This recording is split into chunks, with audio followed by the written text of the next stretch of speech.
Hello, and welcome back to Yosuga and Sora. Let's get started.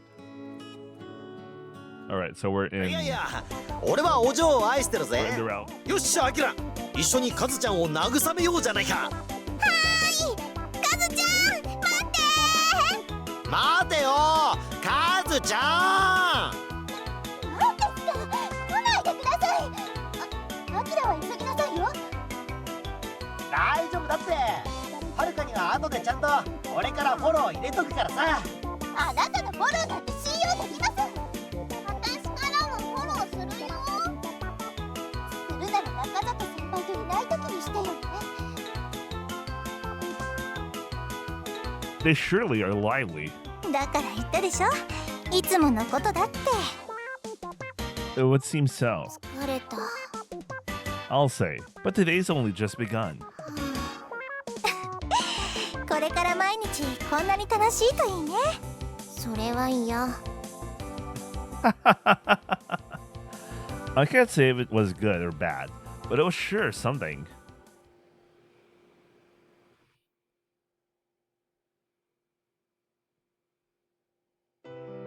There are a lot of people who just can't be left alone, can they? After coming home from school with Sora and putting my stuff in my room, I let out a sigh. I was worried about whether or not Sora would be okay on her own. That stress made it feel like the first day of school all over again. Sora's probably more nervous than I am, but she seemed too tired to care on the way home. She shut herself in her room shortly after we got back. It was probably more than she can handle for one day. Perhaps I'll let her rest until dinner.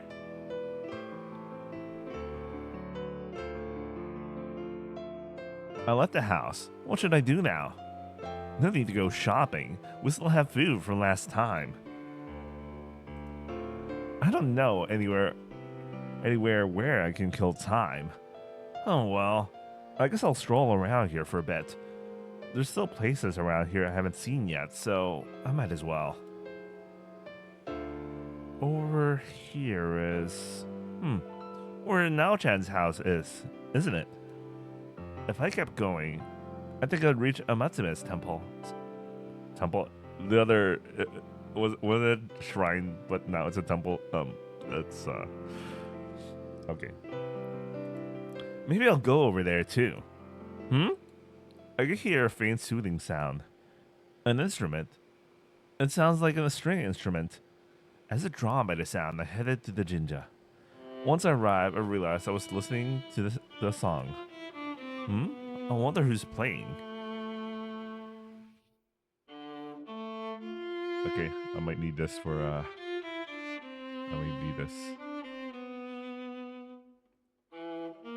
Closing your eyes as if becoming one with the melody. Migiwa-san played with intense focus and passion. Based on the shape of the instrument and how she handles it, I think it's a violin. Wait, no. She said it was a viola. Its tune was calm and gentle. I know nothing about music, ongaku, but this rhythm was relaxing. Akira said she could fall asleep listening, and I totally understand what she means now. Migiwa-san continued to play softly. I could feel her kindness and heart in every note. 私は聞いてもらいたい人に聞いてもらえたらそれでいいんです。 Amatsume being one of those people. Who's the only audience member right now other than me? And who's the only person who heard it from the beginning? Music that was played for Amatsume alone. Eavesdropping on something like this makes me feel really guilty, but there's no way I could call out to her and apologize and ruin this heartfelt performance. And I couldn't quietly leave either. ブラボーパチパチパチ Amatsume clapped enthusiastically as the piece finished, and Migiwa-san's hands came to a rest. もう取ってつけたみたいに拍手してちょっと寝てなかった？ちゃんと聞いてたよ。上手になったよね。同じ曲を何度も弾いてればね。Migiwa-san's reply was dismissive, but her cheeks had gone bright red. はるくん、カズちゃん上手でしょ？え？カスラのく？ For the shadow of the torii where she stood, Amatsume easily spot me. No, it should be from the shadow of the torii where I stood, not she, because Haru was standing on the torii, I guess. Because obviously you can see her sitting down nowhere near a torii, you know. Anyway, a torii gate. Anyway, she knew I had listened to Migiwa-san's performance, so she realized I was here. I know it's wrong to listen in and not say anything, but it was such a good performance I couldn't walk away. I realized what an immature excuse that was while admitting my guilt. I felt embarrassed, like I was being caught pulling a silly prank. Sorry for listening in on it. いるならいるって言ってください。Migiwa-san's face got even redder down when Amatsume praised her. I don't think I'm the only one who's embarrassed. If I said something, I would have ruined the atmosphere. Your performance was really good. ありがとうございます。ねえ、本当に上手だったよね。分かったから、もうそれ以上言わないで。It doesn't look like Migiwa-san is upset, which is a relief. I'm really sorry. 謝ってもらうほどのことじゃありませんから。でも次からは声をかけてください。Okay, I'll keep that in mind.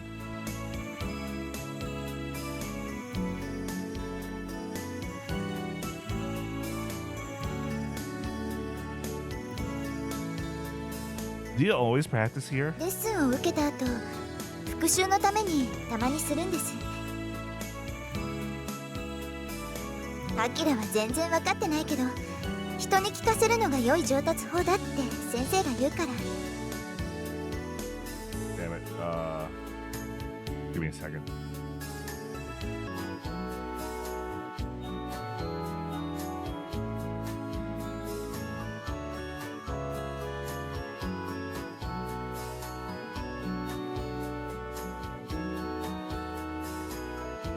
Okay, I'm back. Let's go. 今日はちゃんと起きてたよ。ね、全然分かってないでしょ。Even so, she's your precious audience, right? Your music really touched her. 別にそんなこと。ただ家では私よりずっと上手な母に聞かれて恥ずかしいですし、父の知人が来ていたりするとその人たちの前で弾かされたりして、まるで余興みたいに使われるから嫌なんです。だから学校の音楽室かレッスンの時かここでしか弾いてません。もったいないよね。ああ、そうだ、はるくんも聞いて感想とか言ってあげてよ。よくわかんない私よりはるくんの方がちゃんとした感想を言えるんじゃないないかな。 I'm just an amateur too. I can't really comment on Migiwa-san's performance since she has experience. 素直に聞いて気持ちよかったとか眠くなったとかでいいと思うよ。そんな曖昧な感想なんていらないわよ。 Well, have you entered any contests? 先生にも出てみたらどうかって言われますけど、予選も通過できないのは分かってますから辞退してます。負けるの悔しいもんね。そうよ。 Migiwa-san's face stiffened. Seems like someone struck a nerve. At first glance, it seems like Migiwa-san is in charge of this duo. However, I sometimes get the impression that Amatsume's leading her by the nose. Sorry, Migiwa-san, but I do find that funny. でもコンクールの入賞とかはいらないけど、お母様くらいの腕前にはなりたいんです。お母様の演奏を子守歌代わりに聞いてきたから、つか聞かせても恥ずかしくないくらいにって。 Gradually, Migiwa-san's face relaxed into the expression of a child who loves her Okasan dearly. A sophisticated Ojo-sama prone to violence, a stubborn girl who hates to lose. There really are a lot of sides to Migiwa-san. だったらもうバッチリだよ。私たまに眠くなるし。退屈だからじゃない？違うよ。カズちゃんの気持ちよさそうな顔見てるとなんか安心しちゃってうとうとしちゃうんだよ。あなたって相変わらずわかんないセンスしてるわね。いやー、それほどでも褒めてないわよ。 Amatsume's banter drew out another expression from Migiwa-san. These two really are close. I become a bit jealous of the bond I can feel between these two, and the affection Migiwa-san receives from her parents.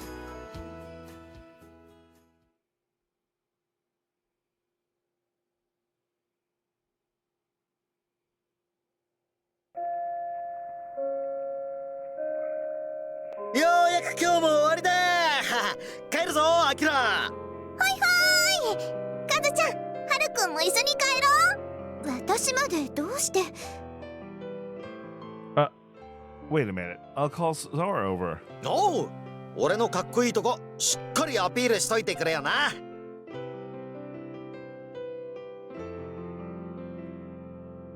It's been a week since Sora started going to school. She's been able to handle her classes on her own without any problems. We're together on the way to school, and she joins us for lunch, so asking her whether she's made any friends is a delicate subject. Well, just going to school is a step forward for her, so I don't see any harm in taking it slow. しかしあっちいな。夏はまだまだこれからだってのに。 Watching Ryohei fanning himself with his hand, Sora nods silently. Everyone's shoulders were drooping from exhaustion. Seems like we're all in agreement. This place is closer to the mountains, so I personally think it's much cooler than the city, but... 今年は特別なのかもな。去年とかここまでじゃなかったぜ。じゃあね、みんなでアイス食べに行こうよ。お、グッドアイデアだぜ、アキラ。いいけど、もう奥小染まで来ちゃったわよ。今から町に戻るのは。違うよ、ヒロ姉ちゃんとこ。 I remember now. There was an ice cream for sale at the Dagashiya, right? 駄菓子？おお、ソラちゃんはまだ行ったことなかったが。それじゃ、お兄さんが案内してあげるからね。You're scaring her. 参ったな。俺ってば美男子すぎて、女の子を気遅れさせちまうらしい。Sure, bro. ソラちゃん、りょう兄ちゃんは怖くないよ。キモい。それはそうかも。モテる男ってのは時には反感も買っちまうもんだからな。ソラさんもこんなのに絡まれてかわいそうに。Well, it's not like she doesn't find it fun. I think it's much better than shutting herself inside alone. ハル、アイス。Alright, since it's quite hot out, let's hurry up. Everyone, We could get heat stroke if we're outside too long. おっしゃ、なら店まで競争だ。よーいドン。ちょっとアキラ。くそ、負けねえぞ。 I said to hurry up, not to race each other. How about you, Mikiwa-san? 私は走ったりしません。I know, right? Sora's here too, so maybe we should just walk faster. Sprinting in this blistering heat would definitely be grueling. As we neared the Dagashiya, we spotted the fatigued Amatsume and Ryohei already on the ground, panting heavily. What in the world are they doing? In the end, Mikiwa-san and I had to drag those two the rest of the way to Yahiro-san's shop. 悪いな、はるか。お前の友情に感謝感激だぜ。 It's hot, and I'm tired, so I'm going to let you off here. ごめんね、カズちゃん。 Wait a second. There's something about Akira's voice. I need to check something about Yosuga no Sora. I don't know if it's just me. It reminded me of someone. I'm just going to check who her VA is.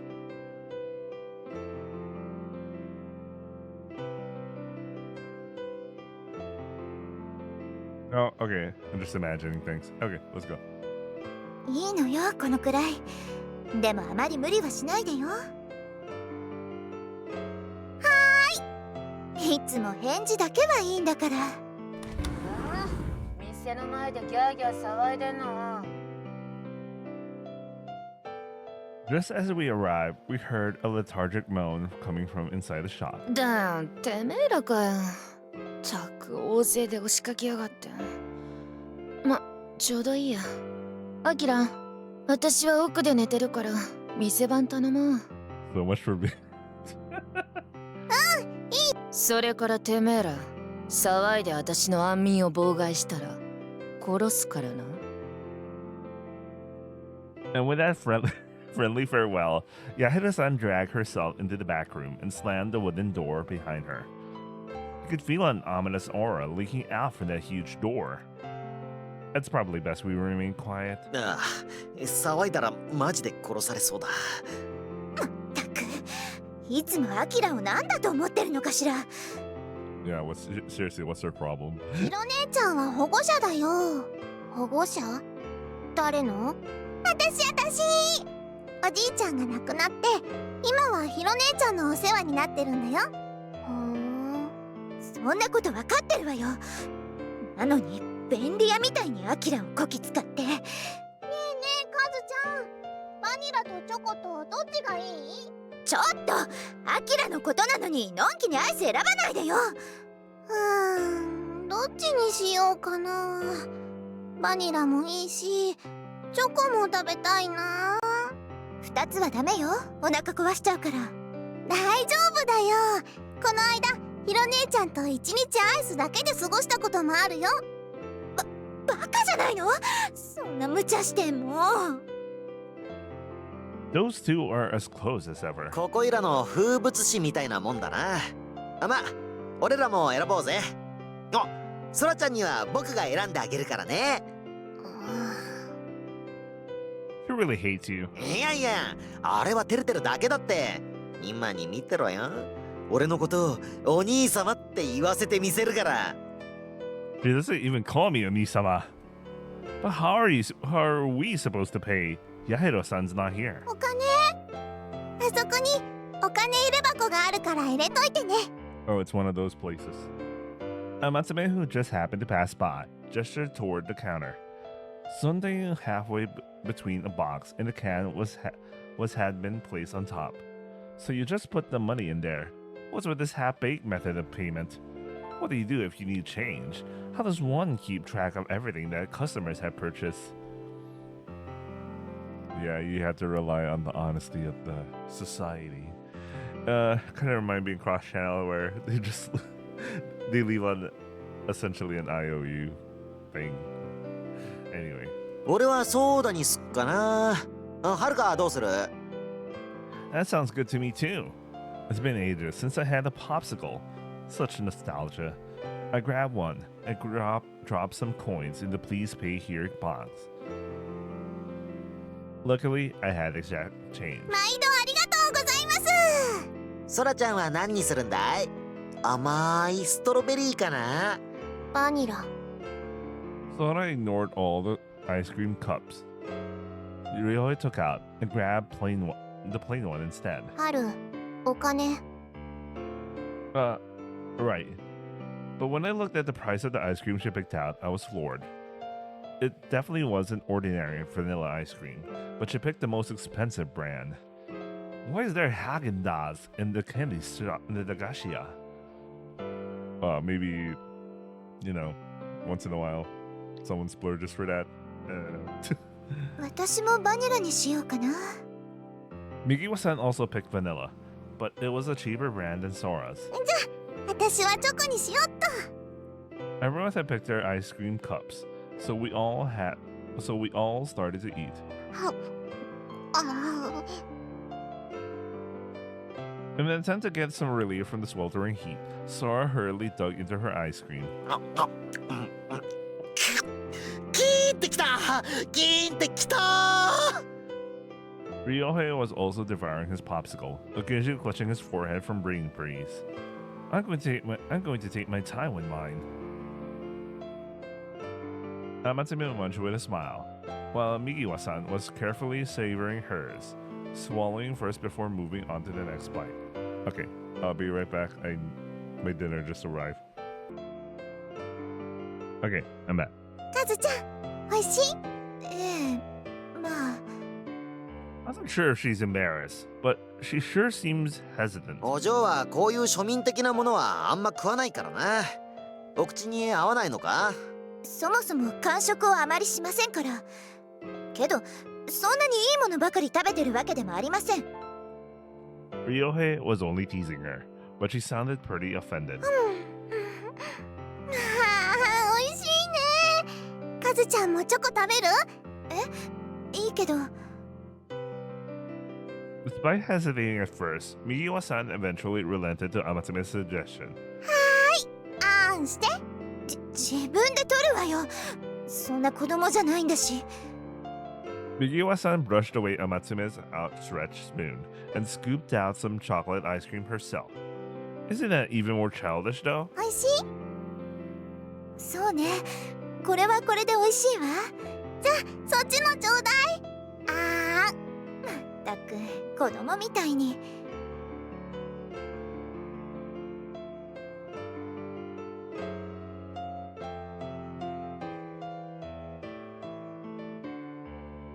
Undeterred, Amatsume opened her mouth wide in anticipation, into which Mikiwa-san placed a spoonful of vanilla ice cream.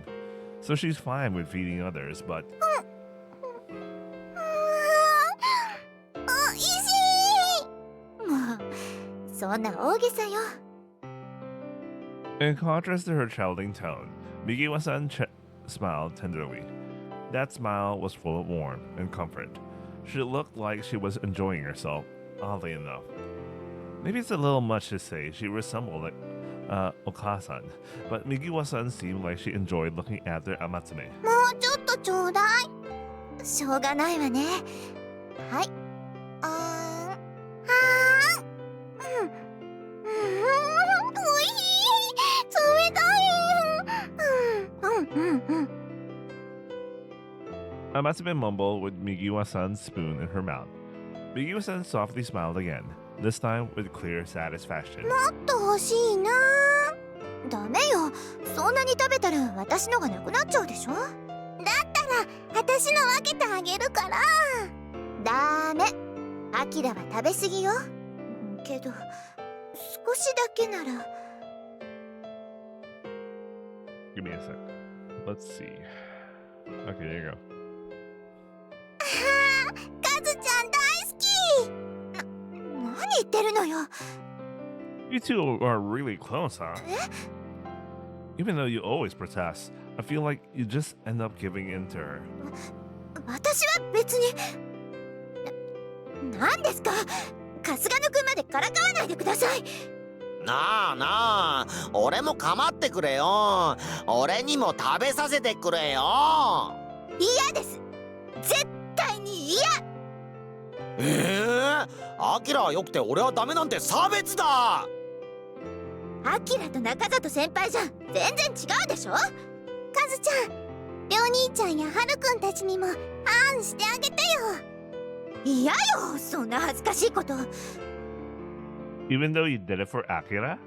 それはアキラが甘えてくるからつい。カズちゃん、私にも食べさせて。Whoa. 似てないわよ。アキラとなんかちっとも似てない。 Oh, with Kaza. That was even more. さあ、いくらでも私に食べさせておくれ。いい加減にしてください。まったく、アキラも子供じゃないんだから一人で食べなさい。 Migiwa-san chastised while stomping off toward the opposite end of the store to eat alone. カズちゃんのアイス食べ損ねちまった。今度はきっと食べさせてくれるよ。おいしい。 Personally, I have a feeling that it'll be a cold day in hell before Kazuha feeds Ryohei. In any case, たく、世話を焼かせるんだから。 even though she berates Amatsume to no end, Migiwa-san spoils her regardless. Just glancing at Amatsume, who was happily finishing her ice cream, was enough to relieve the tension in Migiwa-san's face. Migiwa-san sure is hopeless when it comes to Amatsume. Ah, Sora, 何？ do you want to trade too? I'll give you some of my popsicle. いらない。 Really? Feeling a bit jealous of Migiwa-san, I tried to negotiate with Sora, but was immediately shot down. Spoon-feeding Sora. Yeah, right. I can keep dreaming.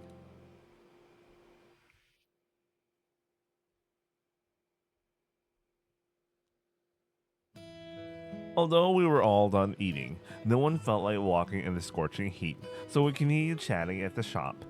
It was the same old routine, with Ryohei and Amatsume playing, faithfully teasing Migiwa-san. That nothing had changed was, in some way, reassuring. あら、みんな揃って楽しそうね。 An unexpected passerby stopped in front of us. お、モトカさんじゃん。こんちゃーす。こんにちは、元子お姉ちゃん。こんにちは、りょうへいくん、あきらちゃん。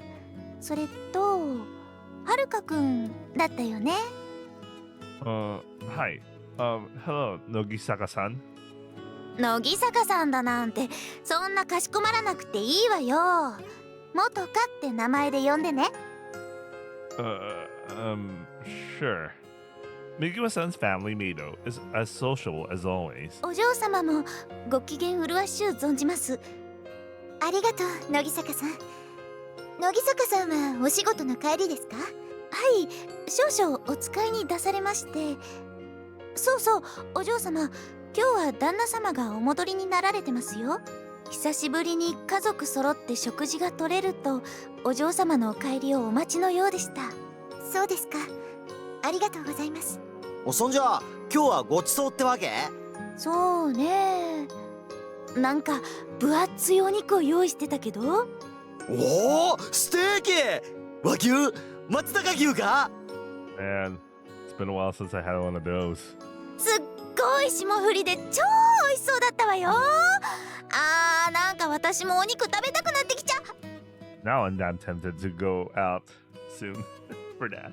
I don't know. Also with burgers. Although I still have a lot of food in my refrigerator, so maybe not.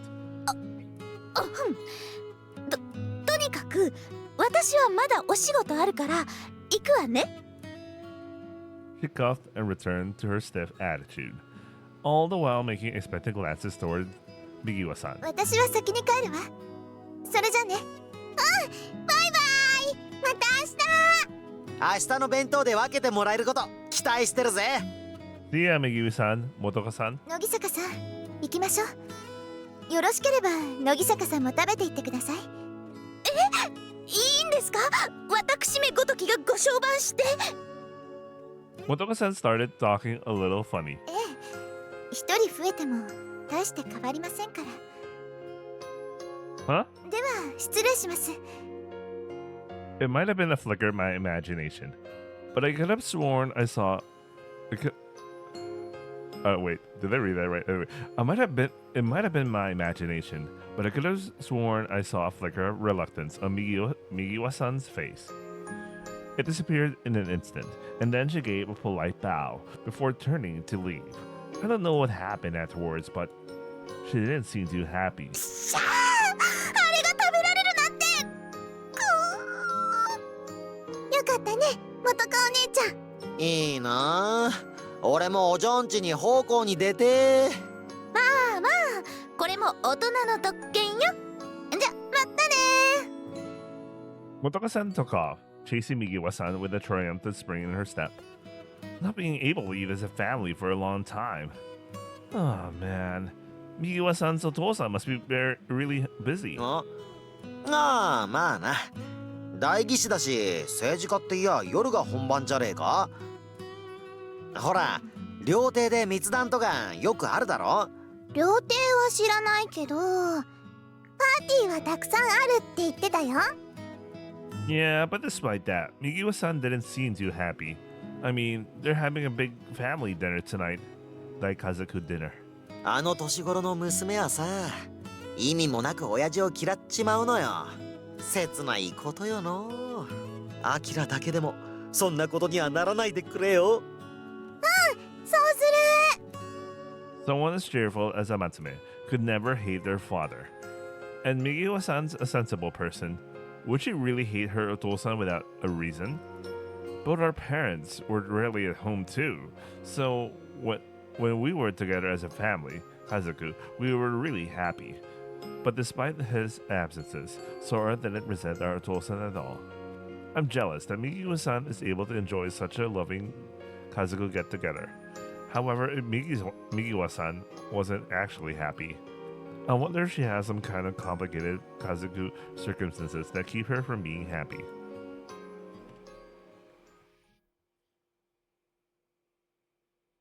Every transition screen shows the Yosuga Sora thing. Like, I'm so used to, like, they do that as a chapter break, you know? And unless that's how they consider chapters here in this game. Anyway, a few days later on the Sunday evening, after taking in the laundry that had been left out to dry since this morning, I glanced at the clock. It looks like I still have some free time. I could watch TV, but the only programs available are local travel documentaries for tourists, which are boring as hell. Sora! Oi! Sora!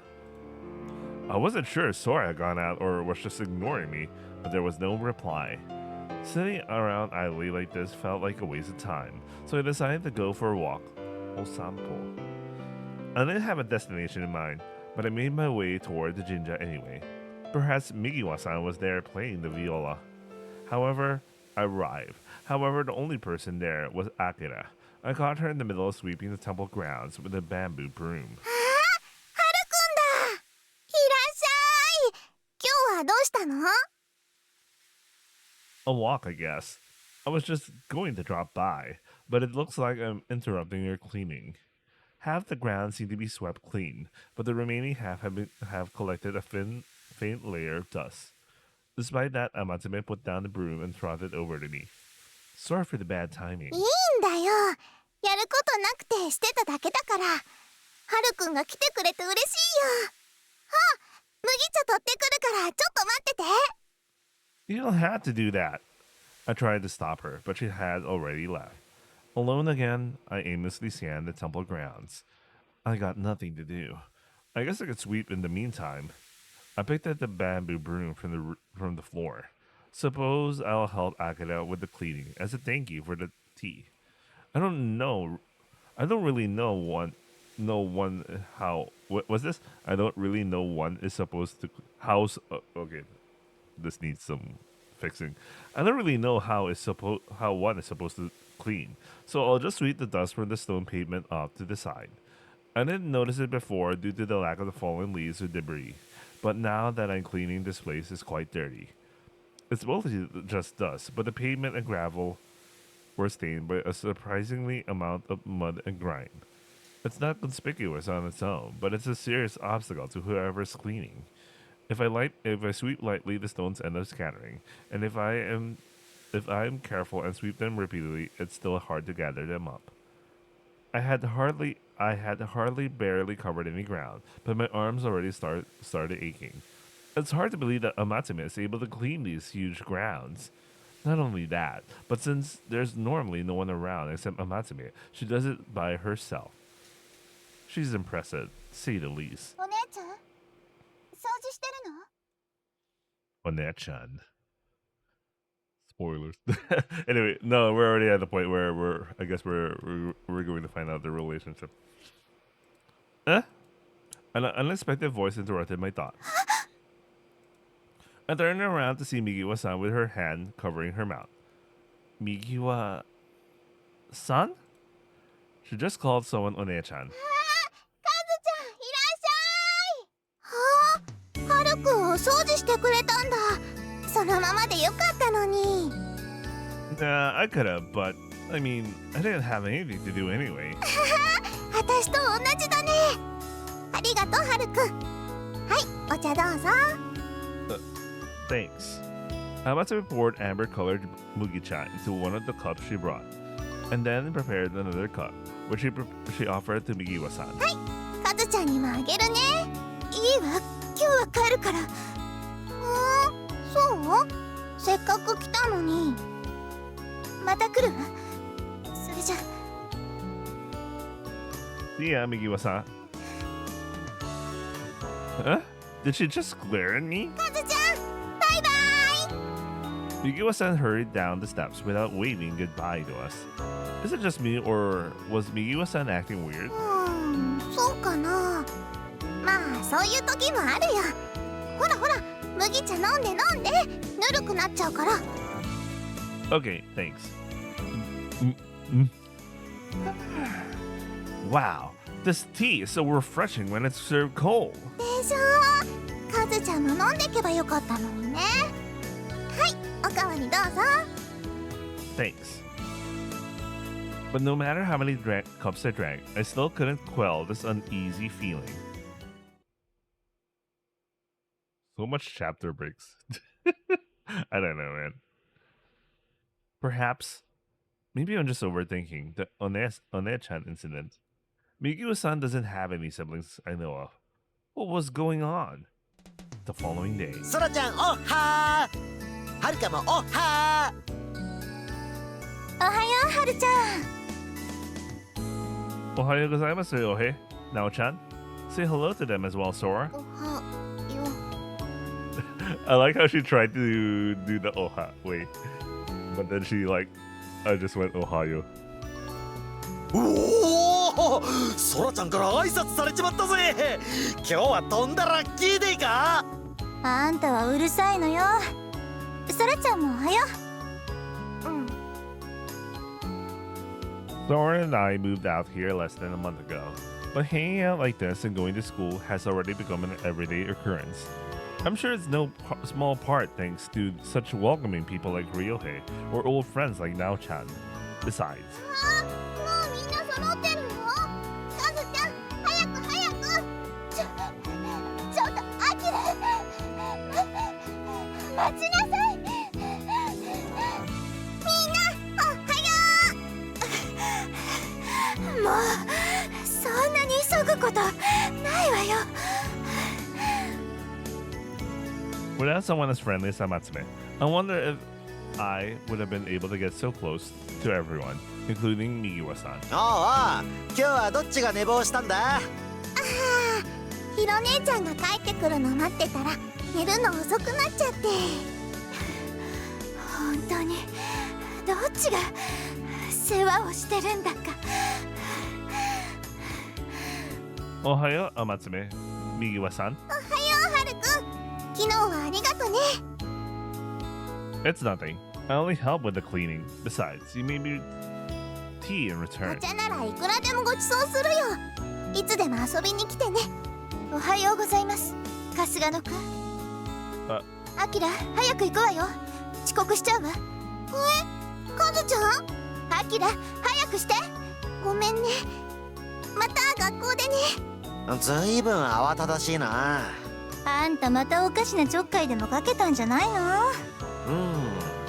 俺の美貌に目でもくらんだかな。アキラに懐かれるのも悪くはないがお嬢にまで好かれるとは俺も罪作りな男だぜ。 No way, I'm trusting a philanderer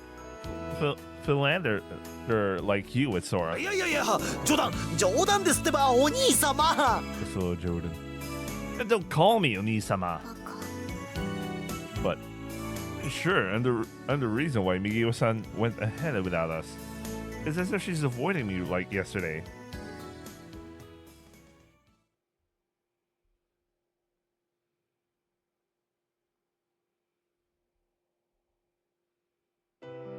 But I didn't think I did anything to upset her. Maybe I'm just imagining it. The next day, I was still dwelling on it while walking to school with Sora when she asked, 考え事？ well, I guess so. Maybe I'm being presumptuous, but I feel like talking about this with Sora would be awkward. Thanks for getting up on time today. 仕方ないから。 Not having fun at school? 春は楽しいの？ Yeah, I'd say so. Everyone's pretty nice, and the people are fun to be around. I think it's good that we're here, although the weather is definitely hotter than I remember. Sora nodded her head in agreement. The sun's rays beat down on us mercilessly, despite all the paddy fields, mountains, and lush green vegetation. Covering yourself with your hand for shade was futile. Maybe I should have Sora wear a hat. I accidentally made Sora worry about me. Looks like today is going to be really hot. 春。 As I drifted into my thoughts again, Sora tugged at my sleeve. Raising her arm, she pointed towards the roadside. I squinted my eyes and saw a pair of familiar faces. Migiwa-san and Amatsume. What are they doing? おお、春くんとそらちゃんだ。おはよう。おはようございます。Ohayo. Staretomo. The two of them were crouched in front of the small shrine on the corner of the road. Okay, I remember this scene in the anime. It was a monolith the shape of a teardrop, about 60 centimeters high. I think it had been engraved with some text, but it was cracked and illegible. ほんとね、お飾り。 Ornaments. Ah, you're decorating and cleaning it. The freshly clean little shrine almost seemed to sparkle. Is this Ojizo-sama? Oh, welcome back, Sanatola. 神様だよ。同祖人？正解！よく知ってるね、そらちゃん。別に。もうすぐ夏祭りがあるから、その準備でお清めとお飾りをしているんです。え？風祭り？夏休みの前にね、うちの神社でやるんだよ。Just before Natsuyasumi. We always came here during the break itself, so I had no clue. それなら絶対に来てよ。すっごく楽しいから。Yep, we definitely will. 打ち上げ花火がポンポンってなったら始まりだから。Okay, I'll remember お that. はよう。みんなお揃いで何してるの？ああ、もうそんな時期なんだね。なあお姉ちゃん、おはよう。任せて。 What do you do for the omatsuri? 私たちお祭りのお手伝いをしてるんです。主に裏方ですけど、儀式に使う道具を出したり片付けをしたりいろいろあるんですよ。 I noticed that Kaza is very polite this morning. Very, very polite. アキラちゃんは巫女のお役目で忙しいもんね。いつもありがとね。いえいえ、どういたしまして。でもお礼はお祭りが終わってからね。 Ah, so those kinds of things need doing too. That's interesting. ハルくんも手伝ってくれるの？ Yeah, sounds like fun. Are you going to come, Sora? なんで？ It only happens once a year, so it's not something you get the chance to do every day. Besides, we'll also get to see the omatsuri from the start. きっと楽仕出しのお弁当も美味しい。別にいいけど。やったー、ありがとね、ソラちゃん。 It's our first time, so don't expect too much from us, okay? But if they do hand out free lunches, then it must be a really tough job. 助かります。毎年人手不足でアキラもてんてこまいだったから。Migiwa-san, you help out all the time too, don't you? 青年会と婦人会の方も手伝ってくれますけど、それだけじゃ足りなくて。おみこしも担げるよ。 At my old neighborhood festival, we had street stands and ceremonies for the Kami-sama. Riding the portable shrine will be a first, and I'm excited. でしょでしょ。お飾り付けしてるとテンション上がってくるんだよ。お祭りの準備も大切だけど、期末テストも頑張りなさいよ。Oh yeah, I almost forgot about tests. It's been nearly a month since we moved into this town. Truth be told, it feels like I'm still behind schoolwork. 不安そうな顔しなくても大丈夫だよ。そこら辺はフォローしてあげるよ。ありがとう、なお姉ちゃん。なんだなんだ、あきらちゃんも不安なの？これは右輪さんにも手伝ってもらわないと大変だね。私も？カズちゃん、頭いいもんね。勉強は自分でしないと力になりませんから。まあまあ、みんなで勉強会でも企画してみようよ。 That also sounds fun. どうして私まで。 In complete contrast to the bubbly Amatsume, Migiwa-san's shoulders sank in disappointment. That said, she hasn't run off like yesterday, so I guess Migiwa-san is still her ordinary self today.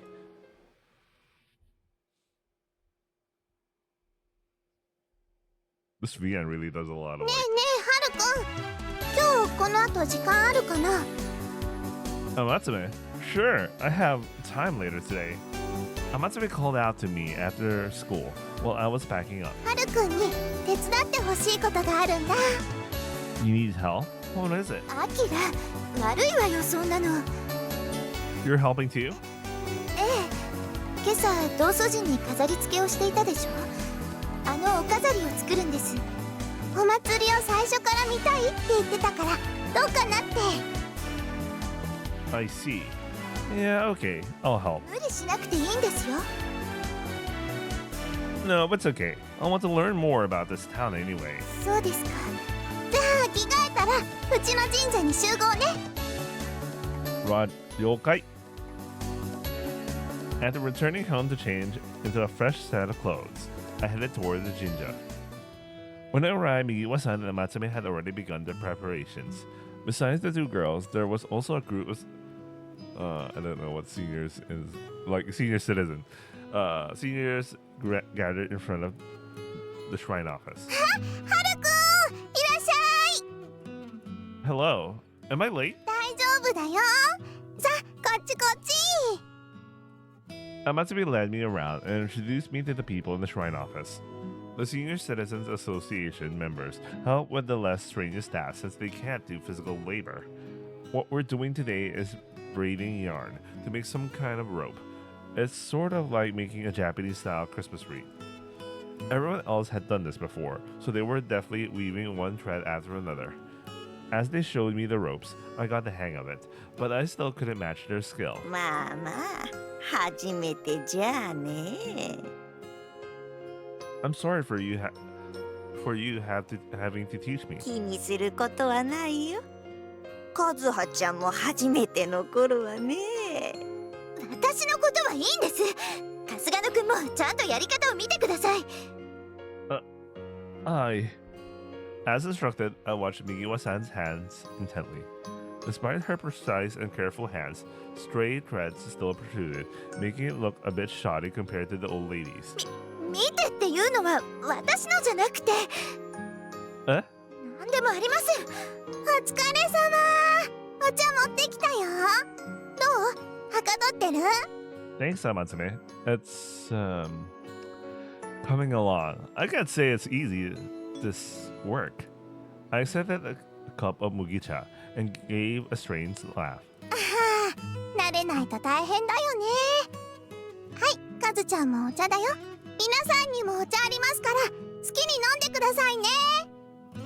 At her announcement, a chorus of thanks rose from the volunteers. ありがとう、アキラ。 Mikiwa-san also took a cup from Amatsume and downed it in one go. I watched her slender nice. I watched her slender throat bob up and down as she swallowed the ocha. 冷たくて美味しい。何ですか、春日野くん。私をジロジロと見て。Is this missing a line? Because I was she said something else, but, about the ocha being delicious. But what the hell? Yeah, nandemonai. I was kind of mesmerized, but there was no way I could say that. So we made these decorations ourselves. I had no idea. Trying not to sound suspicious, I immediately changed the subject. 神様へのお供え物だからね。ずっと昔からこうやって作ってるんだって。 It's a tradition, huh? そんな言い方されたらくすぐったいね。自分らのことは自分らでやってるだけだよ。 A little chuckle escaped the old lady. All the while never breaking pace as she continued to tread the yarn. I wasn't so sure about making these, but after witnessing someone like her, I thought that maybe I should learn as well. 春日野くん、お茶を飲み終わったなら手を動かしてください。 Yes, ma'am. I'm just having some trouble, you know. だったらカズちゃんと作ったらどうかな。どうして私が。今日はカズちゃんもうまくできてないでしょ。二人でやったらきっとうまくいくよ。それはそうかもしれないけれど。 If you're fine with it, I would really appreciate the help. But with how I am right now, I'll only be hindering your progress. わかりました。そこまで言うならお手伝いさせていただきます。じゃあよろしくね。私境内のお掃除してくるから。アキラったらどうして私が。 Sorry about that. I'm just terrible at this. 別に春日野くんのせいじゃありませんから。それじゃさっさと再開しましょう。It looks like Mikiwa-san's mood turned sour again. Was it because I'm here? 春日野くんはそこ端っこの方をちゃんと握っていてください。私が引っ張りますから動かさないようにして。 I understand. Like this? ええ、では行きます。 Mikiwa-san's eyes narrowed with intense focus as she carefully tugged on the thread. The seniors were using their toe holds to hold on to it, while we were just getting by with our fingers. We still haven't... what? We still haven't the skill to... Okay. We still haven't the skill to use our toes like that. And even with our fingers, we can't apply the right force, resulting into a shabby rope. Furthermore, we can't pull too hard, or else the thread snaps. Before I knew it, my body started tensing up and my hands became slick with sweat. Right as Mikiwa-san started to pull, the thread slipped from my hand, and she was instantly thrown back. 二人して何やってんだい。 She ended up sprawled out on the floor. 春日野くん、あれほどちゃんと握っていると言ったのに。 I know, it was an accident. My hands started getting sweaty and it slipped. I wasn't trying to be. そんなこと言って本当は可愛い和葉ちゃんと一緒で緊張したんじゃないのかい。 Arigato, Obacha. 何言ってからかわないでください。 Yeah, all that happened was, I know, I drank some ocha earlier, so it probably caused me to sweat a lot. そうかいそうかい。まあ仲良くやんなさい。 You've seen this pattern so many times from the simulations. The old lady doubled in laughter and turned her rope over. Did she really think it was because of...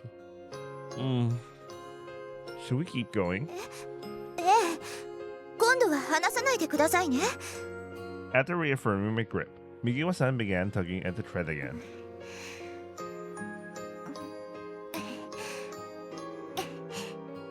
As we twisted and knitted them together, the threads came to form a long rope. This time, everything went smoothly as we hastened our pace. The fruit of our hard work had no threads jutting out. Somehow, it came out looking presentable. But when compared to the ones made by elderly ladies, the vast difference in quality was undeniable. Yay! We finally finished one! ええ、これだけの出来なら十分ね。次に行きましょう。 Yeah, after this, how many more do we still need to make? 町中の道祖神にお飾りしますから、いくつかな。ちょっとわからないわ。 Aren't there that many travelers' guardian shrines in this town? 道が通ってるところには必ずあるから、言われてみたら多いかもしれないわね。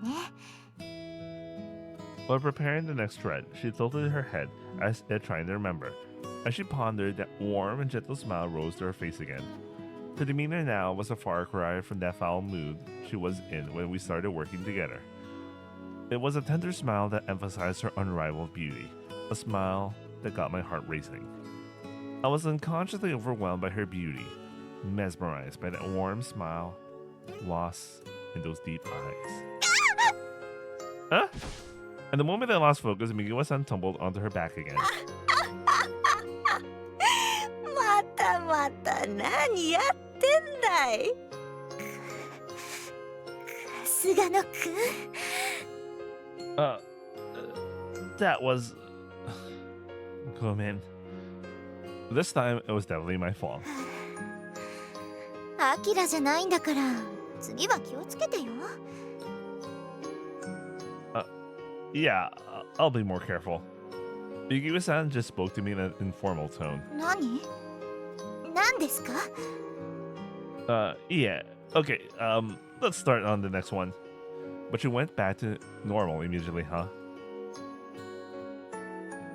After that, Amatsume returned from her cleaning, and the three of us made ornaments together. Eventually, we figured it out, and once we stopped using so much strength, our work went a lot smoother.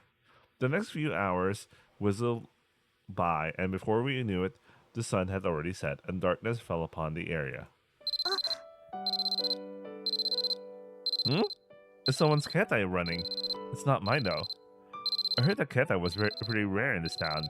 Such a common sight in the city was considered alien around here. 私のです。多分家から。 For some reason, she spoke in a hushed and uneasy tone as she took her ketai from her pocket. もしもし。はい、私です。 The voice from the phone sounded more distant than I would expect from family. ええ、神社に。はい。別に何も。はい。はい、わかりました。すぐに戻ります。 Heaving a deep sigh, Migiwa-san pocketed her phone. カズちゃん、今のお家から？そうよ。でも大丈夫だから。もういいよ。あんまり遅くなると心配されちゃうから。でもアキラ、心配かけたりしたらダメだよ。アキラ、分かったわ。また明日手伝うから。ありがとう。 Although she said that, she glanced back several times on her way down the steps. Her reluctance was more than evident. Did she not want to go home that badly? It was like that one time. Maybe I was right. Maybe there really are some complications in her family. ハルくんも帰った方がいいよ。ソラちゃんも心配しちゃうよ。 I guess so. I too was hesitant to leave, but most likely for a different reason than Migiwa-san.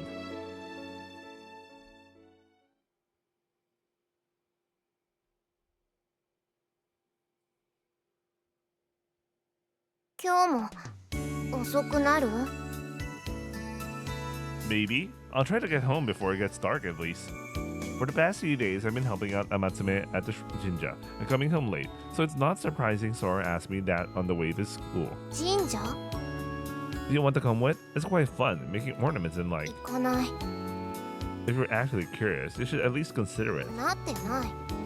Looks like she's rather moody today. Are you worried about Uncle Han? I'll be back to cook it in time, so don't worry. She sighed and started walking ahead of me. She ignored me. Well, Sora's attitude isn't anything new, so there's no need to worry about that. Oi! Chotto matte! Sora! Huh? Just as I was about to chase after her, a fancy black limousine passed me on the street. That limousine. I think I've seen it somewhere before. As I cruised along the road, I spotted two girls sitting on the back seat through the window. One had long, sleek hair, complemented by slender facial features. Migiwa-san. The other was older, had shorter hair, and wore a serene smile, presumably Migiwa-san's Oka-san. An aura of gracefulness surrounded them. Haru, What's up? 学校 Go man, let's go. I was so distracted that I stopped in my tracks. At some point, Sora returned to stand right in front of my face. And that voice would be, はるくん、そらちゃん、おはよ Ohayo, Amatsume. I just saw Migiwa-san's car on the way here. う。私も見た。今日は車で登校みたいだね。黒いやつ？ Yep, that's the one. I think her Kasa was with her too. She was so enchanting. Just looking at her made me feel at ease. She was undeniably gorgeous, but unlike Migiwa-san's sharp features, her Kasa-san's rounded face epitomized the Yamato Nadeshiko. I wonder if Migiwa-san takes after her Otosan then. なんで見てるの？ Huh? I thought I recognized them, so I just suddenly started watching, I guess. だよねだよね。私も見ちゃった。あれ、そらちゃん、どこ行くの？ Damn, Sora's so, of course she's jelly. Oi, Sora! Wait up! She probably thinks I'm an idiot now, unless I'm overthinking it. We arrived at the school gate, where Migiwa-san was standing aimlessly. She was in the car, so she would have arrived much earlier than us. So tell me she was waiting. She noticed us as we approached and started walking our way. 今日は断りきれなくてごめんなさい。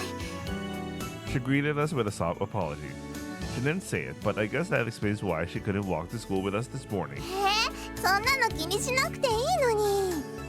That's right, you're not Ryohei, so there's no need to feel bad about it. I had to admit, her distasteful tone worried me. Did something happen? 家庭の問題ですから。 She didn't deny it, so I was right. It's probably best not to pry about things like that, but... Oh yeah, we were just talking about your car on the way here. I tried to change the subject, but... that only made her more tense. That was your class with you, right? She's gorgeous and looks really sweet. You triggered her. Oh, her mood was dark before. It's pitch black now. あずちゃんのお母さんと何かあったの？あ、なんでもないわ。最近出歩くことが増えてるから、勉強とかしっかりしているのってお小言をもらっただけよ。 Even though Migiwa-san said it's nothing, she looked rather troubled. And she was doing it to help Amatsume with decorations. That's probably why she was cagey about it at first. She didn't want to sound like she was blaming ご Amatsume. めんね。最近いろいろ手伝ってもらっちゃってたから。 Now I think Amatsume feels responsible.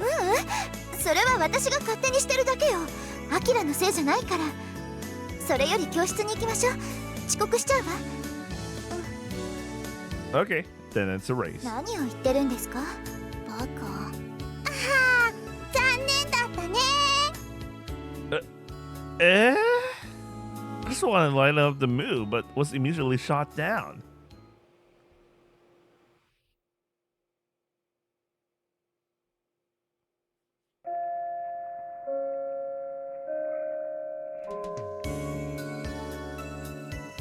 Yo, what happened to the text here?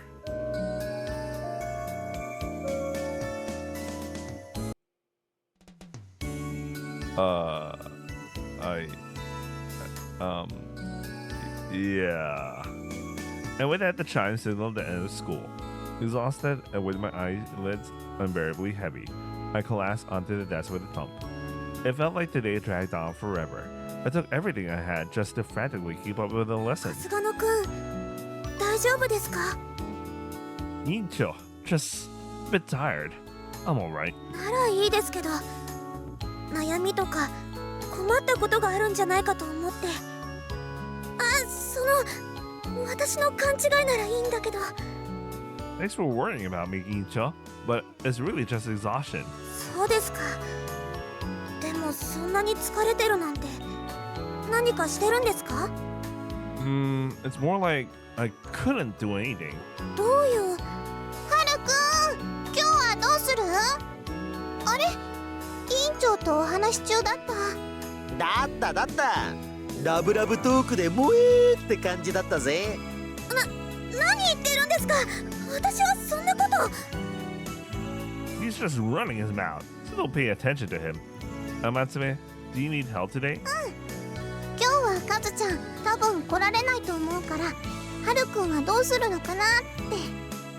As long as I'm welcome and wouldn't get in your way, sure. はるくんは邪魔になんてならないよ。じゃあ待ってるね。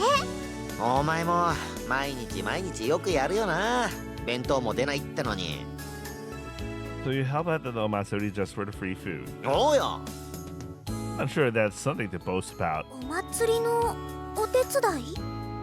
夏祭りのですか？ Yeah, I'm making ornaments at Amatsume's place. 学校が終わってからですか？疲れてるのはそのせいじゃ。 It was surprisingly tough at first, but I can manage now. はるくん飲み込みがいいんだよね。カズちゃんの手伝いもいらなくなってきたし。 I can't keep slowing her down after all. それならいいんですが、ほどほどにして無理はしないでください。 I'll be careful. カズちゃん戻ってきた。帰ろだな。あと委員長も一緒に帰るか？私はいいです。さよなら春日野くん。Okay. Jana, Incho. The Incho looked a little out of it. Is she okay?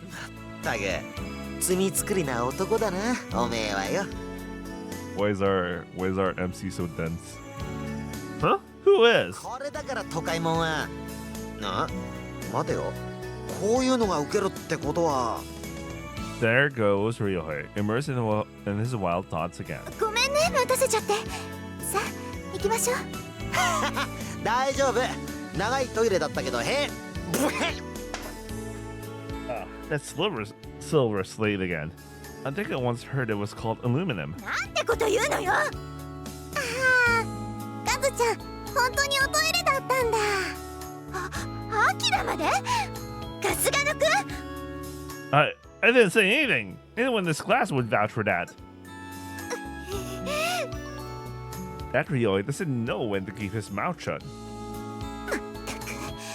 本当に失礼の塊みたいな人なんだから。At this point, I really can't deny お that. かしいな。はるかみたいにボケボケ発言をすれば好印象のはずだったんだが。Mimic me? When have I ever said anything like デ that? リカシーが足りないのと全くないのとは違います。 That means, I don't have enough? 自覚もない。 Even you're treating me like the bad guy. Hey, don't ignore me.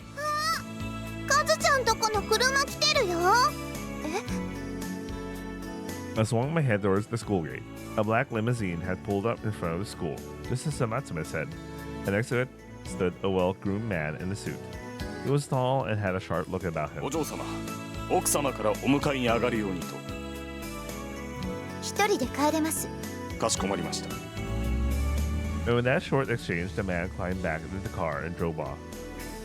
Jeez, how overbearing! Her faint mutter was tinged with disgust. ああ、みんなが送ってもらえるチャンスだったのにな。何がチャンスですか？でも両兄ちゃんの言う通りだったかも。だからみんなは乗れないでしょ。そっか、全員は無理か。それより帰るわよ。ほらアキラ。カズちゃん引っ張らなくても行くよ。 Mikiwa-san's footsteps were so forceful, she kicked up a little dust as she stomped away. It's not like her to get upset like that over anyone besides Ryohei. お嬢は親と喧嘩でもしてるのか？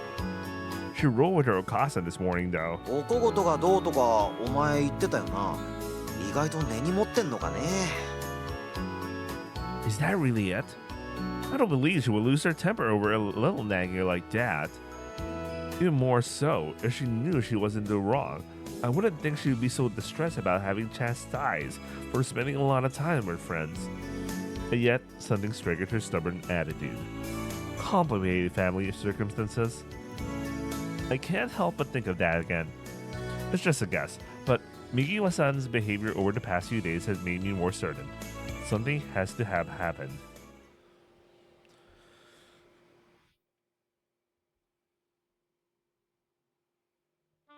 Nighttime rolls around.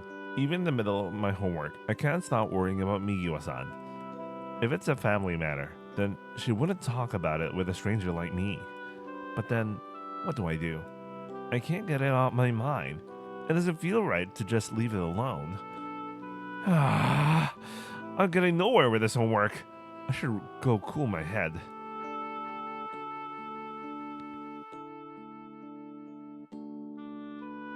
Although we're approaching Natsu, the evening air is pleasantly cool. It's most likely to be insufferably hot at night once summer strikes, though. Will electric fans be enough? Well, as long as Sora doesn't collapse from the heat, we should be okay. The nighttime breeze swept past me. My throat was starting to get dry. There's Mugi-chan in the fridge, but since I'm already outside, I might as well go buy some juice. Wait, is there even a place to buy juice around here? The company is a ways away, and while there's a shop on the way towards school, it's still farther than I wanted to walk. I wish there was a vending machine nearby. I can't think of any place besides the school store in Takano.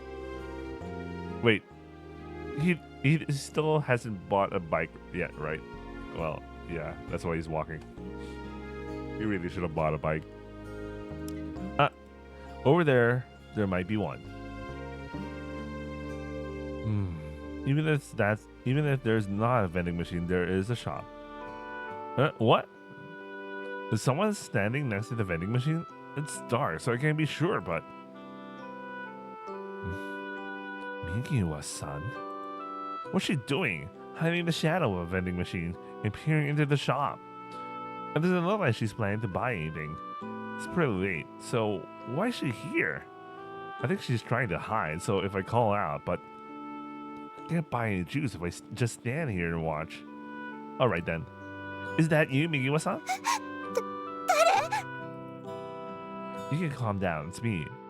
Kasugano Haruka. 春日野くん、驚かさないでください。何か用ですか？ That vending machine. I wanted to buy some juice, but you're kind of in the way. そうですか。ジュースを。What about you? Are you looking for Mahiro-san? いえ。 Migiwa mumbled something under her breath, then trailed off. I left it at that. Stuck a coin in the vending machine. I'm sure she has her reason, so I don't want to pry too much. But even after I bought the juice, Migiwa-san still hadn't budged, like she was rooted to the ground.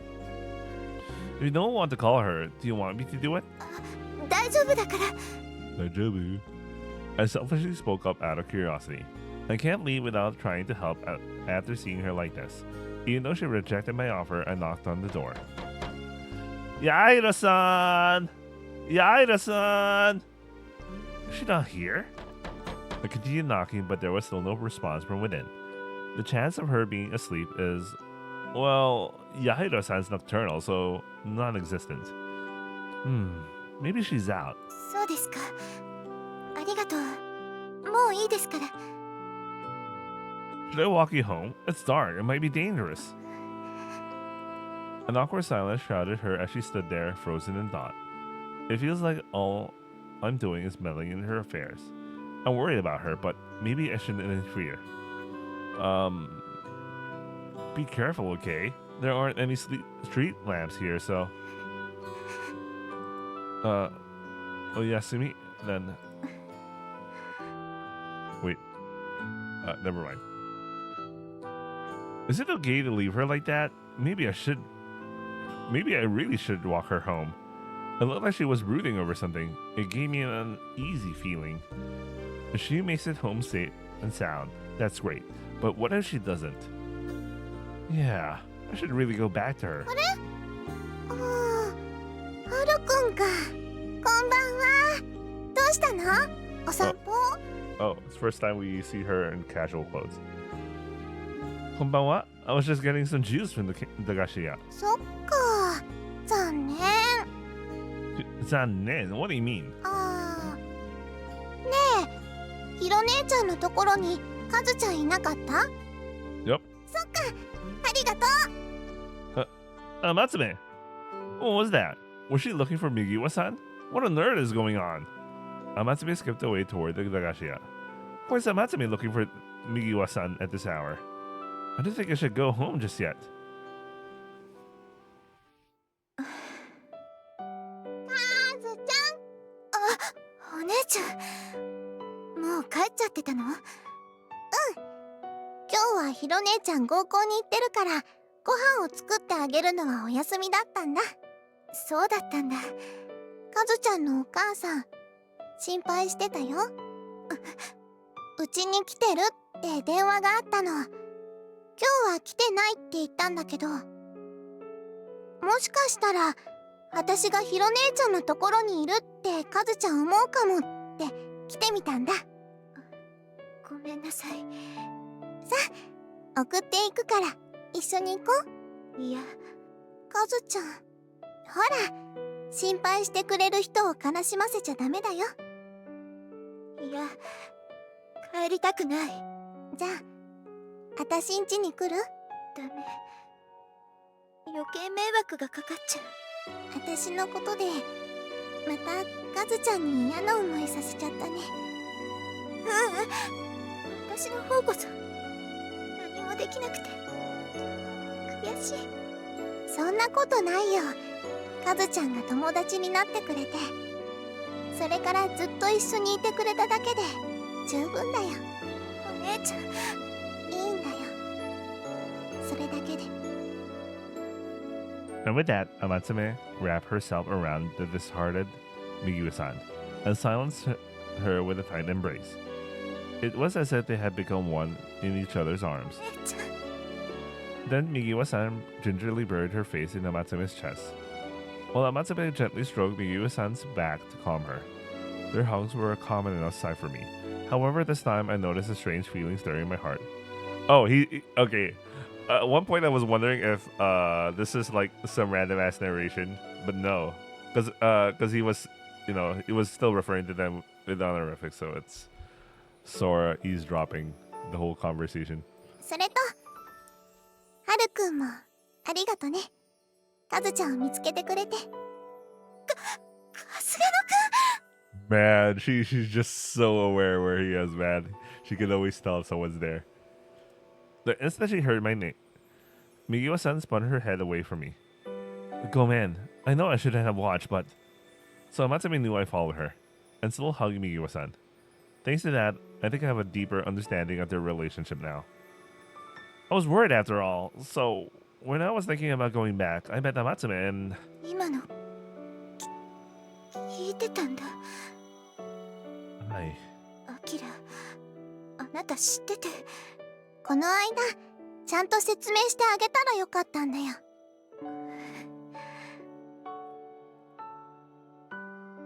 She's probably talking about the time at the shrine when Migiwa-san called her One-chan. And since then, Migiwa-san has been constantly avoiding me. でも、はるくんだったら大丈夫だよ。You two are... Shimai? そう。カズちゃんのお父さんは私のお父さんでもあるんだよ。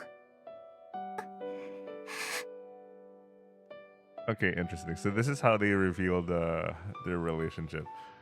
In the anime, they went about it in a different approach. I remember the scene in the anime where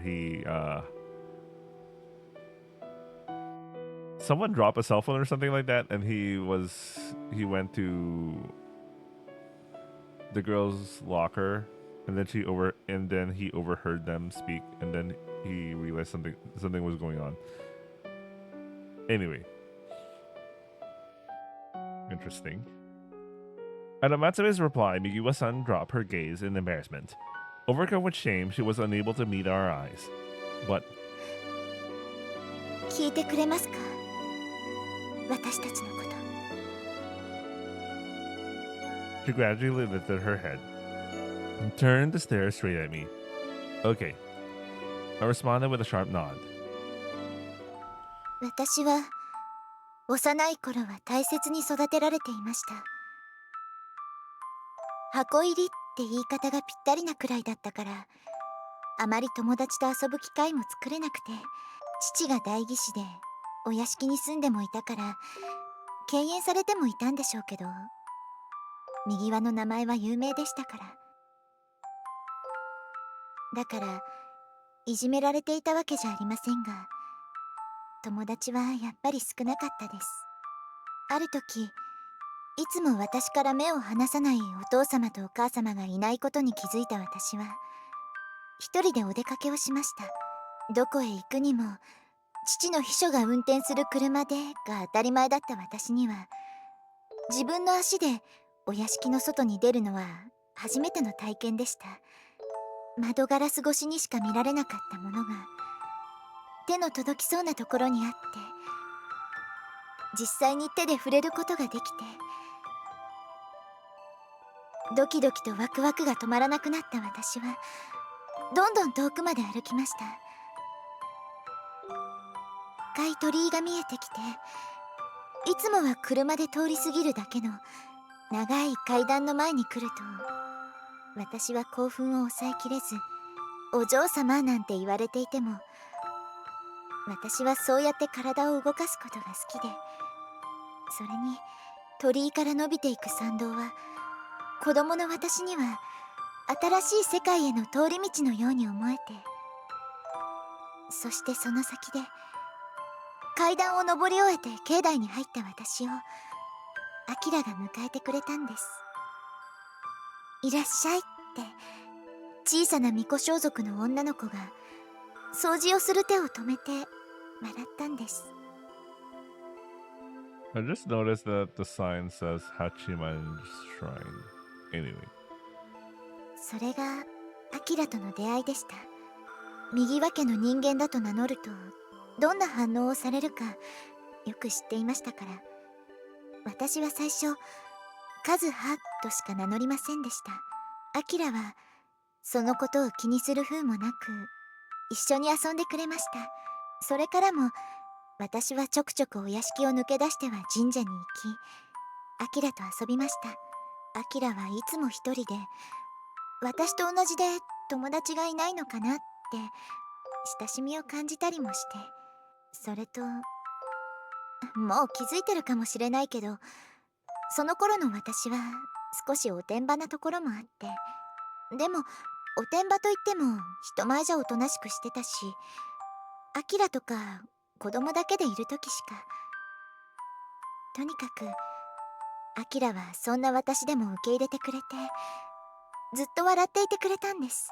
それに一緒に遊んでいた時にアキラの祖父がいらしたことがあって、私が右輪の人間だと言ってしまった時もアキラは態度を変えなくて、あのおっきなお屋敷ってかくれんぼが楽しそうだねって同じように笑ってくれたのが私には嬉しくて、本当の友達になれたのは多分その時。友達ができたのもそれが最初でした。進級して学校では違うクラスになったりもしたけど、私たちはずっと友達でした。アキラがいてくれれば私も笑っていられたから。右輪だからと構える人も少なくなって友達も増えていったんです。私はアキラに会えてとても感謝してる。出会えて本当に良かったと思ってる。でも2年前、アキラの祖父の天爪さんが亡くなった時に変わってしまった。天爪さんの葬儀に私は友人として当然参列しました。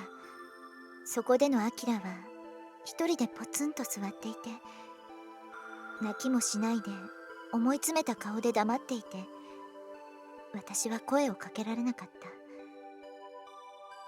た。でも本当にショックだったのは、そこで知ってしまったことがあったから。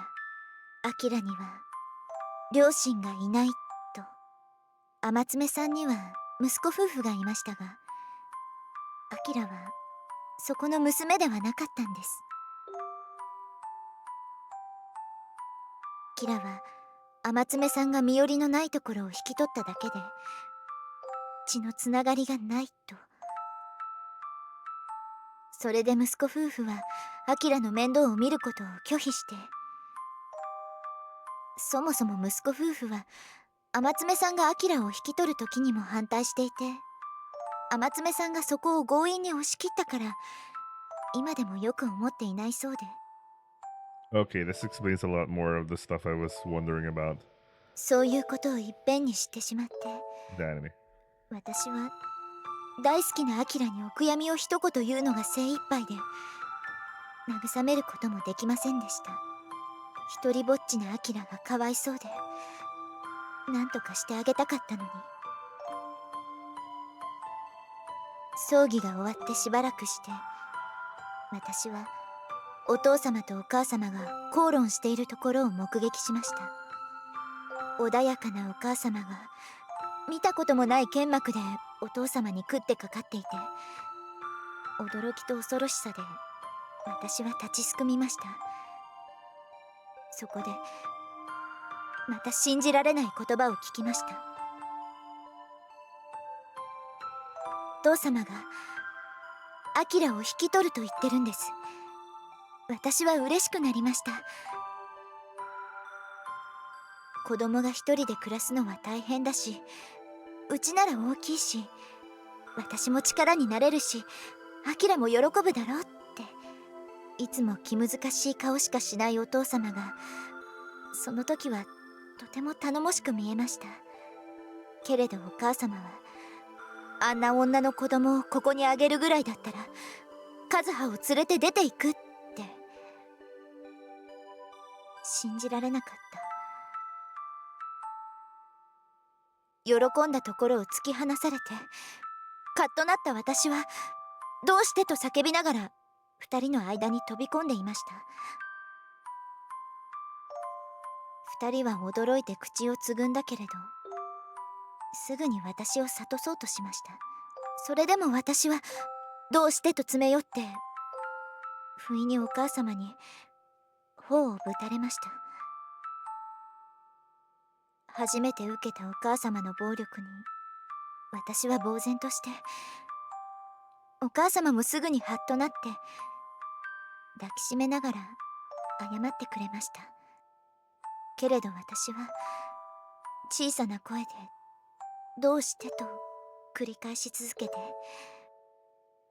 父様がとうとう重い口を開いたんです。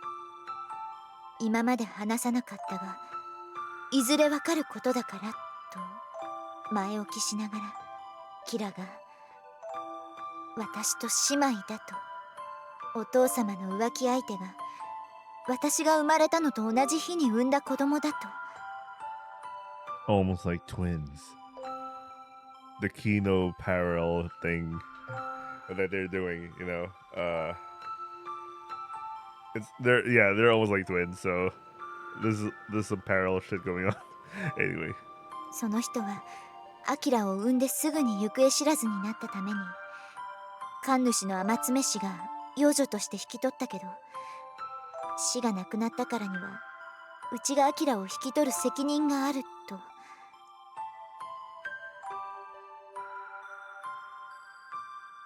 アキラが一人ぼっちなのは、かわいそうなのは、すべて私の父親のせい。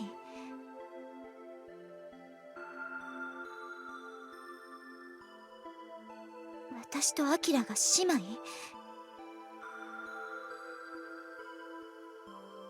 と、頭に疑問符ばかり浮かんで、知らされた事実に混乱していました。それでも私はアキラが大切だったから、助けたかったから、そうしてと頼んだんです。お母様は決して許してはくれませんでした。夫の不貞をずっと許してきたのに、どうして今さら不義の子と暮らさなければならないのかと。どうしても引き取るならご自分で好きになさればいい。でもそれは私と和葉には関係のないことですと。私は嫌とうめくことしかできなかった。お父様ともお母様とも離れたくなくて、アキラも助けたくて、でもどうしたらいいのかわからなくて、嫌というだけで。やがてアキラがうちに呼ばれて出生の事情が伝えられた時、アキラは一緒に暮らす話を断りました。その日の帰り道、私は泣きながらアキラに一緒にいてほしいと訴えました。けれどアキラは私と友達以上になれて嬉しい、それだけで十分だからというだけで、一緒に暮らすことには一度も同意しませんでした。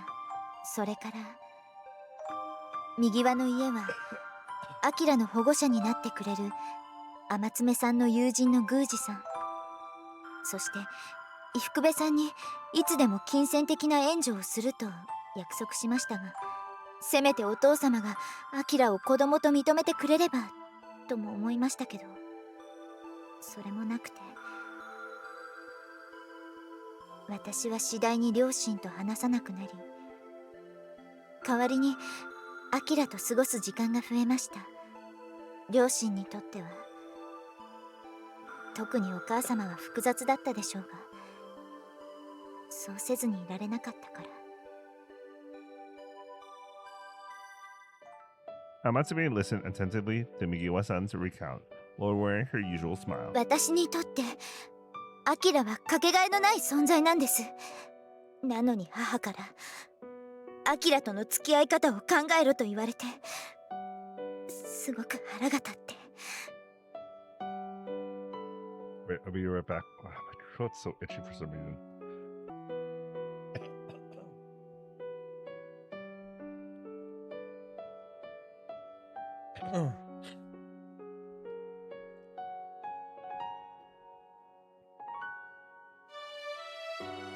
Okay, I'm back. Migiwa-san bit down her lip. I still don't know what to say. I was overwhelmed with the image of Amatsume hugging Migiwa-san with those caring eyes. はるくん、カズちゃんをお家まで送ってくれないかな。 And I always thought Amatsume was the least mature out of all of us. Sure. Is that okay with you, Migiwa-san? はい、お願いします。 We journeyed in silence after parting with Amatsume. I was still trying to take in everything I had just learned. I wonder why Amatsume didn't want to join us. That was all I could 多 manage. 分私がアキラと一緒にいたとお母様が知ったら、また何か言われるかもって思って。ほんとバカみたい。いつも人のことばかり考えて。 We trailed off and the conversation died again. I found myself smiling like Amatsume always does. That was the response to her that I had slowly come up with. このことを他人に話すのは初めてだったから、今でも話して本当に良かったのかわからないの。 You are really kind, huh? I won't tell anyone what I just heard. I hope we can be No. I want us to be friends. Better friends. 春日野くん、 It's impossible to stay glum when Amatsume is smiling at you, isn't it? Somehow, you feel like everything will be alright. 確かにそうよね。あの子を見てると悩んでる自分がバカバカしくて、逆にムッとする時もあるわ。 Do you think she does that intentionally? To help calm others? あれは天然だと思うんだけど、Really? Maybe so. It's hard to imagine her doing anything on purpose, to be honest.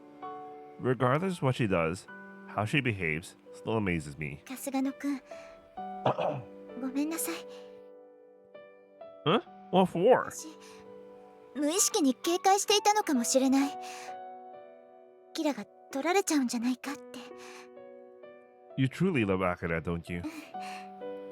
Migiwa-san gave me a slight nod and smiled faintly. It was a gentle, affectionate smile, though it made me a little sad knowing it wasn't for me. ここまででいいわ。ありがとう。送ってくれて。 We're still a good distance from the estate, aren't we? きっと屋敷の前に人がいるから。一緒にいるところを見られるとややこしくなると思う。春日野くんには迷惑かけたくないから。一人で行くわ。 I see. I appreciate you trusting me with you in Amatsume's circumstances. それじゃあ、おやすみなさい。また明日。 Oyasumi. Mata ashita. Don't tell me I suddenly got something while reading Yosuga the Sora. Jesus. はよー、はるくん、そらちゃん。 Ah, Amatsume, Mikiwa-san. It seems that overnight, Amatsume had changed back to her usual smile, and Mikiwa-san her stiff expression. The things I heard yesterday were still on my mind, but I decided not to dwell on it. If I act strangely, people will get suspicious, and I'll most likely just cause them problems. Oh, hey, Staritomo. You look cheerful as usual, Amatsume. おはよう、春日野くん。でもその割に寝坊するのよね。 At least she can wake up with a good attitude. Even when Sora sleeps in, she still gets in a bad mood later.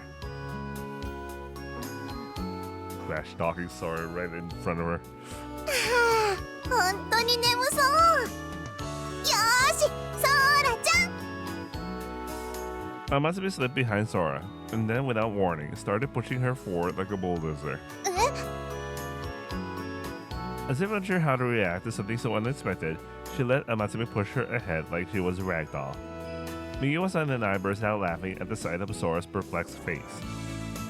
I wish it was that easy to transfer the bubbly energy into Sora. 私は迷惑になってないか心配になるけど。 I don't think that's a problem. For some reason, I think Sora's taking a liking to Amatsume.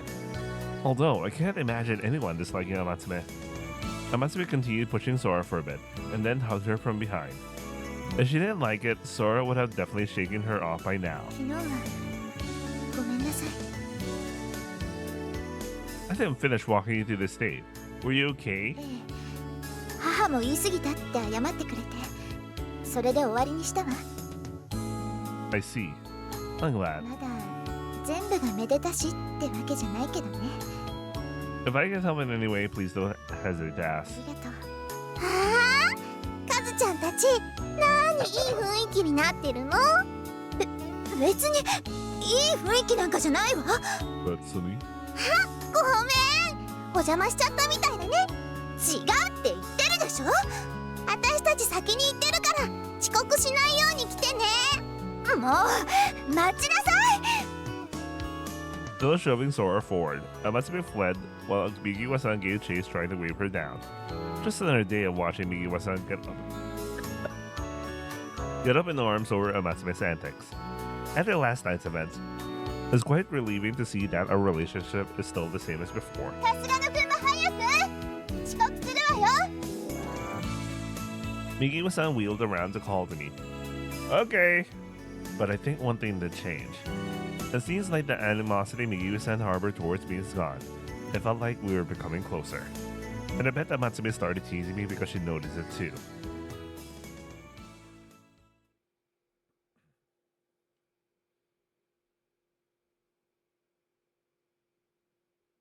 おいおいおい、夏だなおい。 Yeah, please. The heat's already bad enough without you shouting. バカ野郎、何クール気取ってんだよ。プールだぞ、水着だぜ、夏の定番じゃねえか。 Do you really call an empty pool a summer classic? It's kind of hard to enjoy cleaning the pool for gym class when there's no shade to stop the sun from beating down on you. Besides, お、女子のご登場だぜ。どいつもこいつも立派になりやがって。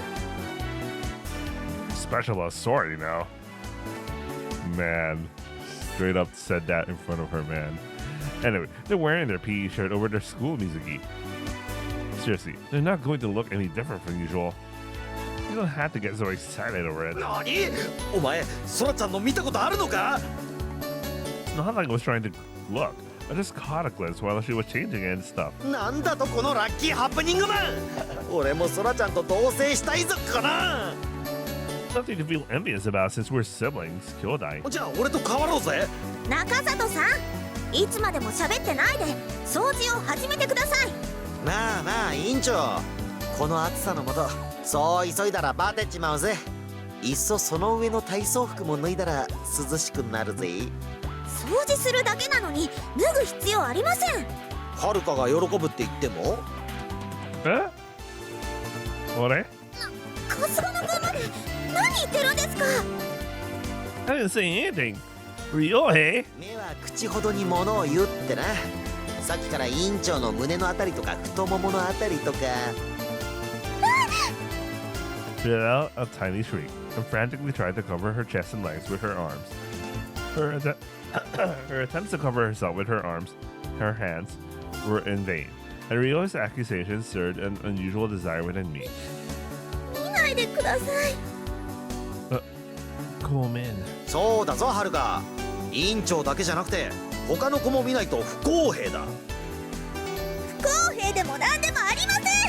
ほら早く掃除。 She hurled a deck brush at us and escaped to the other side of the pool. The boys on that side were being rowdy as well. Doesn't everyone think cleaning the pool is a pain? 面倒は面倒だけどな。けどスクール水着に体操服なんて組み合わせはこんな時でもないと見られないだろう。 I can never understand your mentality in the slightest. And besides, school music are tacky. Although this will be my first time seeing the school's design. 学校指定のなんてどこもこんな感じだろ。 In my previous school, they were a much slimmer fit. 何？そんなエロいのを毎日拝んでたのか？都会は進んでるな。 Not every day. In the first place, we had separate pools for boys and girls. なんだ？じゃあ羨ましくねえな。 It's so easy to understand. はるくん、りょう兄ちゃん、競争しよおういいぜ。向こうまでな。よーい、ドン。 I think I'll stop here. My throat. I don't know why. I suddenly feel like I caught something. You know, like I was in the middle of reading and then I don't know, man. I might as well take this as a sign to go to sleep. Anyway, I hope you guys enjoyed watching, and I'll see you guys on the next upload. Ciao.